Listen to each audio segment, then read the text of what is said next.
এমন নির্মম হত্যাযজ্ঞের ও বল প্রয়োগের নিন্দা, ধিক্কার বা প্রতিবাদের উপযুক্ত ভাষা আমাদের জানা নেই। এমন নির্মম হত্যাযজ্ঞের ও বল প্রয়োগের নিন্দা, ধিক্কার বা প্রতিবাদের ভাষা আমাদের কাছে নেই। তিনি বিস্তারিত আরো যা যা বলেছেন চলুন ভিডিও ফুটেজে দেখে আসি। বিপুল প্রাণহানির দায় প্রধানত সরকারের। শান্তিপূর্ণ আন্দোলনকারীদের উপর যে মাত্রায় বল প্রয়োগ ও সন্ত্রাসী কায়দায় আক্রমণ করা হয়েছে তা দেশের জনগণ ও বিশ্ব বিবেককে স্তম্ভিত, ক্ষুব্ধ ও মর্মাহত করেছে। আন্দোলন চলাকালে নাশকতামূলক তৎপরতার কারণে বেশ কিছু রাষ্ট্রীয় প্রতিষ্ঠান, স্থাপনা ও সম্পদ ক্ষতিগ্রস্ত হয়েছে, যা কোনোভাবেই সমর্থনযোগ্য নয়। সুষ্ঠু নিরপেক্ষ তদন্তের মাধ্যমে এইসব নাশকতার জন্য যারা দায়ী তাদের চিহ্নিত করে আইন অনুযায়ী শাস্তির দাবি জানাচ্ছি। তবে এই অজুহাতে ভিন্ন মতের কাউকে দমন পীড়ন বা সাধারণ মানুষকে হয়রানি কোনোভাবেই সমর্থনযোগ্য নয়।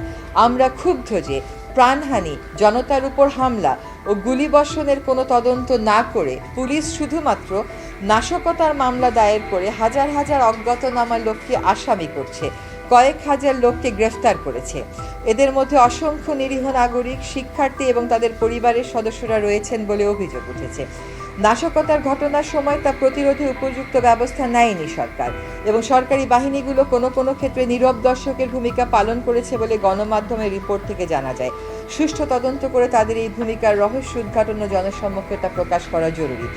আমরা ক্ষুব্ধ যে সুস্পষ্ট প্রমাণ থাকা সত্ত্বেও প্রাণহানি, ছাত্র জনতার উপর হামলা ও গুলিবর্ষণের কোনো তদন্ত না করে পুলিশ শুধুমাত্র নাশকতার মামলা দায়ের করে হাজার হাজার অজ্ঞাতনামা লোককে আসামি করছে, কয়েক হাজার লোককে গ্রেফতার করেছে, যা হয়রানিমূলক এবং গ্রেফতার বাণিজ্যের সুযোগ করে দেবে। সুস্পষ্ট প্রমাণ থাকার পরেও গুলি চালানো কর্মকর্তাদের গ্রেফতার না করে অপরাধী খুঁজে বেড়ানো এবং অপরাধীকে ধরিয়ে দেওয়ার আহ্বান উপহাস বটে।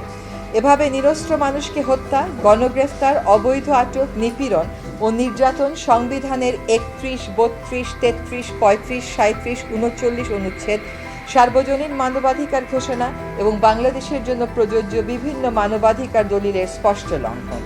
আন্দোলন দমনে নির্বিচার হত্যা মানবতা বিরোধী অপরাধ ও আন্তর্জাতিক অপরাধ আদালতে বিচারযোগ্য অপরাধ। এমন গুমট ও সংকটময় পরিস্থিতিতে দেশের বৃহত্তর স্বার্থে শিক্ষার্থীদের ভবিষ্যৎ ও সামগ্রিকভাবে শিক্ষাঙ্গনকে নিরাপদ ও শিক্ষামুখী রাখতে নিম্নোক্ত দাবিগুলো তুলে ধরছি। 1. কোটা সংস্কার আন্দোলনে police, RAB, answer, BGB, Chhatra League, Jubo League সহ সরকারি মদতপুষ্ট অস্ত্রধারীদের গুলি এবং নির্মম আঘাতে নিহত সকল মৃত্যু সঠিক স্বচ্ছ তদন্ত হতে হবে এবং প্রকৃত দোষী, তা সে যতই উচ্চ পদাধিকারী বা কোনো দলমতের হোক, সর্বোচ্চ আইনানুগ শাস্তি নিশ্চিত করতে হবে। 2.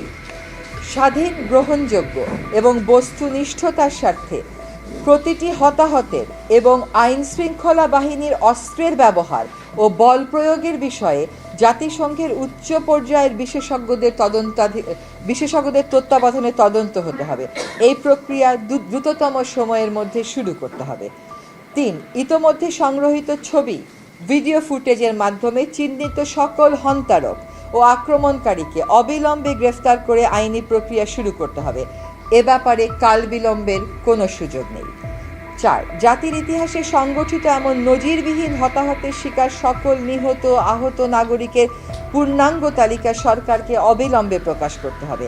147 জন নয়, সকল নিহত আহত নাগরিকের সম্মানে জাতির সহানুভূতি, সম্মান আর শ্রদ্ধা প্রদর্শনের জন্য রাষ্ট্রীয়ভাবে যথাযথ মর্যাদায় শোক ঘোষণা করতে হবে। এই শোক প্রকাশকে আক্রমণকারীদের গ্রেফতারের দৃশ্যমান প্রক্রিয়া শুরু করে আন্তরিক ও অর্থবহ করতে হবে। দায় মেনে নিয়ে প্রত্যেক নিহতের পরিবারকে পর্যাপ্ত ক্ষতিপূরণ দিতে হবে এবং পুনর্বাসন নিশ্চিত করতে হবে। আহতদের সুচিকিৎসা নিশ্চিত করতে হবে। অঙ্গ হারানো সকল নাগরিকের পুনর্বাসন নিশ্চিত করতে হবে। কেবল প্রতিশ্রুতি নয়, ক্ষতিপূরণ আর পুনর্বাসনের পুরো পরিকল্পনা ও বাস্তবায়নের চিত্র জাতির সামনে অনতিবিলম্বে তুলে ধরতে হবে। অবিলম্বে আটককৃত সকল শিক্ষার্থীর মুক্তি দিতে হবে এবং শিক্ষার্থী গ্রেফতারের চলমান প্রক্রিয়া বন্ধ করতে হবে। সকল শিক্ষা প্রতিষ্ঠান খুলে দিতে হবে এবং সেখানে অস্ত্রধারী ও প্রভাব বিস্তারের রাজনীতি বন্ধ করতে হবে। 8. তথাকথিত ডিবি হেফাজত থেকে সকল সমন্বয়কারীকে মুক্তি দিতে হবে। এমন জোরপূর্বক উঠিয়ে নেওয়া আর বেআইনি হেফাজতের ব্যাখ্যা দিতে হবে এবং এর সাথে জড়িত সকলকে জবাবদিহিতার মুখোমুখি করতে হবে। 9, সরকারকে ভয় দেখানোর সংস্কৃতি থেকে সরে আসতে হবে। গুলি করে আন্দোলন দমানোর অসুস্থ মানসিকতার অবসান এখনই করতে হবে। স্বাভাবিক ও স্বস্তির পরিবেশ নিশ্চিত করতে হবে। কারফিউ ও সেনা প্রত্যাহার করতে হবে। সাজোয়া যান সরিয়ে নিতে হবে। হেলিকপ্টারের পাহারা থামাতে হবে।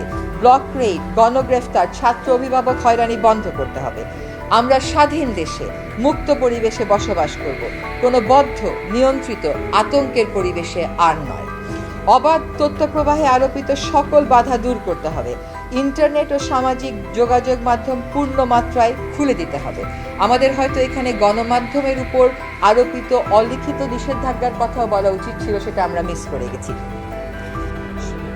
আমরা বলে দেব, সহিংসতা দমনের নামে বিরোধী মত দমন করা যাবে না। স্পষ্ট প্রমাণের মাধ্যমে সহিংসতার প্রতিটি ঘটনার তদন্ত করে দোষী ব্যক্তিদের শাস্তি নিশ্চিত করতে হবে।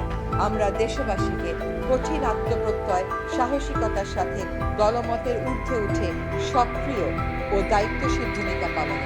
তো বন্ধুরা, আজকে আমাদের এই অর্ধ খবরের প্রতিবেদন আপনাদের কাছে কেমন লেগেছে তা অবশ্যই আমাদেরকে কমেন্টের মাধ্যমে জানাবেন। ভিডিওটিকে লাইক করে বন্ধুদের সাথে শেয়ার করবেন এবং সাবস্ক্রাইব করে পাশের জায়গায় বেল আইকনে চাপ দিন। সেই পর্যন্ত ভালো থাকুন, সুস্থ থাকুন। ভিডিওটিকে দেখার জন্য ধন্যবাদ।